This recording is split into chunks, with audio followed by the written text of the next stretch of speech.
Hi, it's Sue here from Inspired Messages Monday. Welcome to the September edition. I hope you've enjoyed the summer. The last time I spoke to you was at the end of July, and here we are at the beginning of September. So time surely flies, but hopefully you've enjoyed the summer and had a nice holiday in that time. So the messages today are about being self-confident, confident in you, confident in the way that you can stand up for yourself or stand in your own truth and maybe show other people that there is a different way of doing things, opening the window, as it were, to a new way of looking at something.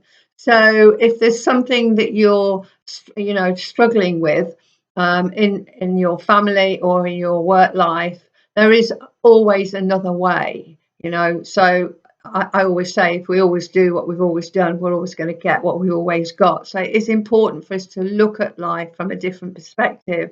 But I want you to help other people do that as well. So if you have got a problem, with the family or at work, then, write to me, give me a message on my contact page, because I have lots of ideas on how to help. I've helped lots of people in the past. So if you are struggling, don't, got nobody to talk to, don't kind of let it rest on you, share it. That's the important thing. So if you are trying to stand in your own truth and people aren't listening to you, be determined, but at the same time, be gentle. Okay, so the transit starting today, we have actually in mid-morning, we're going to have the Sun conjunct Mars. Now, Mars is energy, it's, was the god of war. So it gives us a lot of energy to start the week, to start the month on a really positive, strong way. And so use that energy to the betterment of you and the people around you, because you can get a lot done. And then later on in the afternoon, Venus is going to square Jupiter. Now, we have quite a lot of Jupiter transits this week, so there's a bit of a repetition. So this might go on all week. So it's important to not bite off more than you can chew, or take on more than you can do, as this can happen with this Venus square Jupiter. It can over exaggerate, makes everything bigger.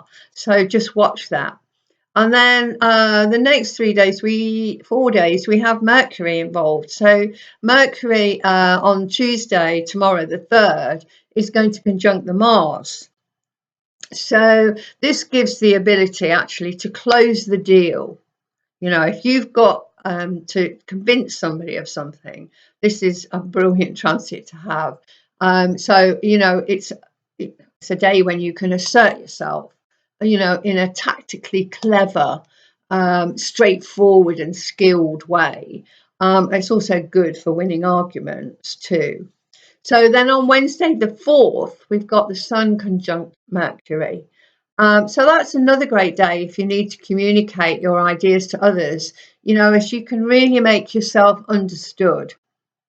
And then on Thursday the 5th, Mercury is going to trine Saturn. So this gives the ability to be logical, concise, clear and structured when you need to get a point across. So you can see this week, Tuesday, Wednesday, Thursday, it's all about Mercury and being strong and getting your point across. On the Friday, we're going to have Mercury squaring Jupiter. So, we've got this exaggeration back again. So obviously a square is a bit of a challenge. So I'm going to say, try not to over exaggerate what you can do, as Mercury square Jupiter can overestimate and then regret it. But on the same day, we've got the Sun trining Saturn. So this is going to bring you back down to earth, and it brings logic and structure back into the situation. So it's not all bad on Friday. Saturday the 7th, we're going to have Venus trining Pluto. Now, a trine is an easy aspect, and Pluto is all about passion, and Venus is relationships. So this could be a day for passion, passionate love, if you like, or being transformed by love in some way. So look out for that, because I think it'll be quite interesting. And Mercury on the same day is going to be opposing Neptune. So this could bring confusion, wishful thinking. So I think the best thing with that transit is to use this energy for creativity, maybe for creative visualization, visualizing what you want your life to look like. And then on Sunday, the 8th, we've got the Sun squaring Jupiter again. So again, don't overindulge in food and drink, because you may regret it. Don't take on more than you can do either. Make sure that you take one step at a time. Just watch out for that energy on Sunday the 8th. And actually, it's interesting because the Mercury and the Jupiter are there all week. I mean, goodness knows how it's going to react in your life. But if you are Mercury ruled, so if you're a Virgo or you're a Gemini, and this could be your rising sign or your moon or your sun, then maybe you're going to react to the Mercury transits in a stronger way. And if you are a Sagittarian, because Jupiter rules Sagittarius, or your moon is in Sagittarius, or your rising is in Sag, again, you might be the ones that are tempted to overindulge. Okay, so we then go to Monday, which is the 9th of September, and Mercury again is going to trine Pluto. So trine is easy. Pluto is amazing in as much as it is about power. So having this Mercury Pluto transit is going to give you X-ray vision, great powers of observation. You may be can convince people of your point of view, which is great if you've got something that you really need to say to people. And like, if we think about the messages at the beginning, when I said you need to stand in your own truth and say stuff that maybe people don't want to hear, then on that day, it could be quite good. And on that day as well, we've got Mars trining Saturn, and that's going to give you the energy to get stuck into anything, really. Clearing out the garage, doing something you've not wanted to do, but actually you can do it on that day and finish it. So that's, quite a powerful day, really. You can convince people and you can get the job done. Tuesday, we've got the Sun opposite Neptune. So this is, sometimes, you don't want to pick up the phone, you don't want to see anybody. And this could happen with this transit, particularly if you've got strong Pisces in your chart, rising, moon or sun, or you've got strong Neptune placed. It might have more of an effect on you. But it's a day of wanting to step back, being on your own, not really wanting to be with people. And if you are with people, you're going to be sensitive to the moods around you. On the other hand, you may be drawn into the spiritual and the mystical side of life.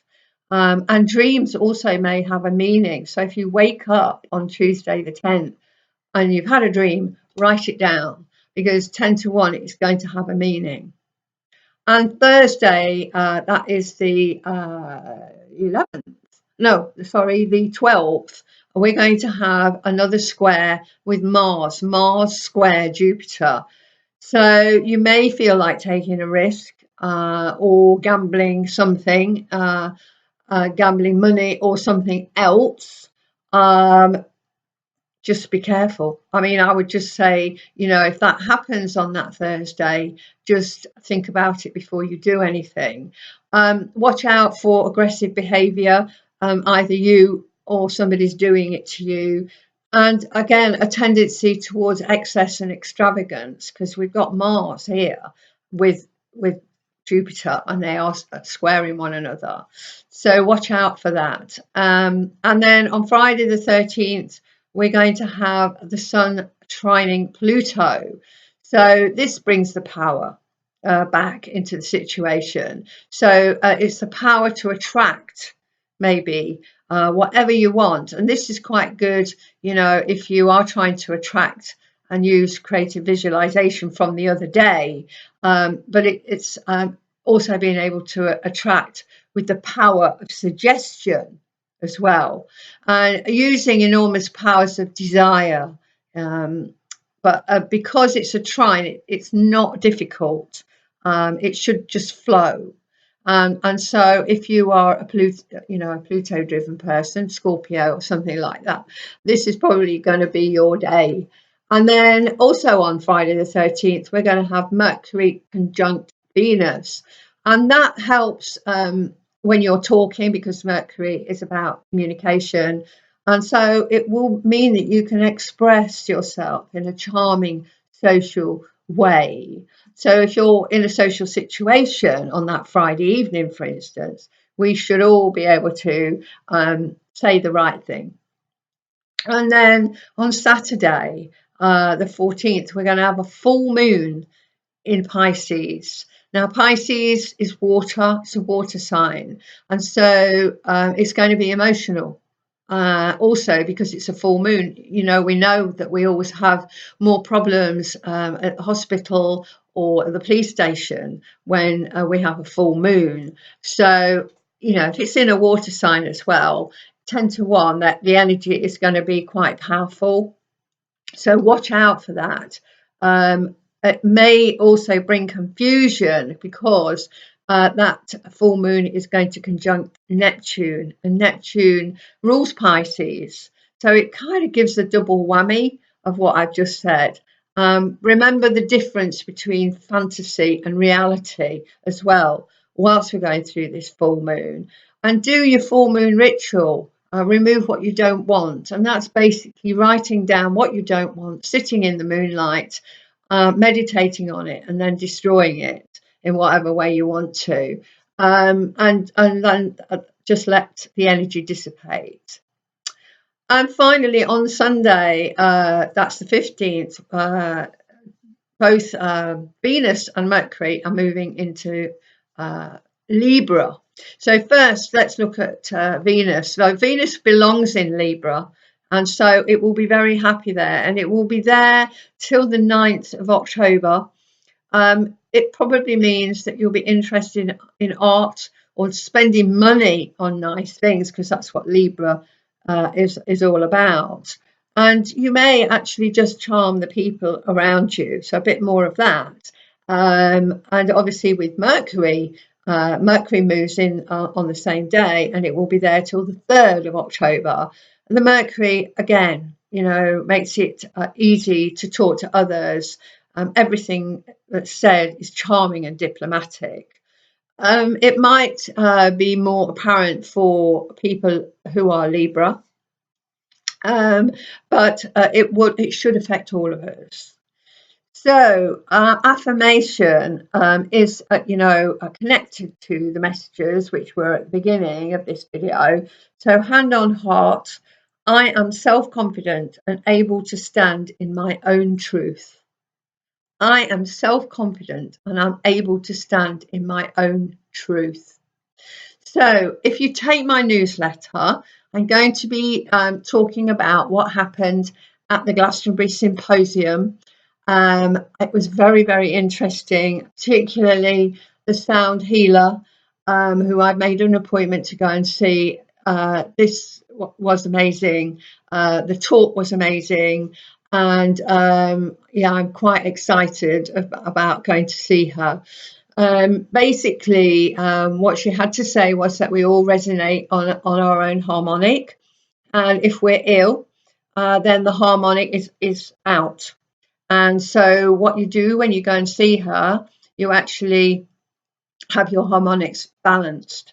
And she does that by taking a voice recording and then seeing what's missing and then putting it back and then you have a recording to listen to. This is very simplistic. I mean, I'm rushing through it really, because it was for a whole hour, and she obviously told us a lot in that hour. But that was one lecture that I went to, which it blew my mind. I was jumping about on my seat because I felt so connected to what she was saying.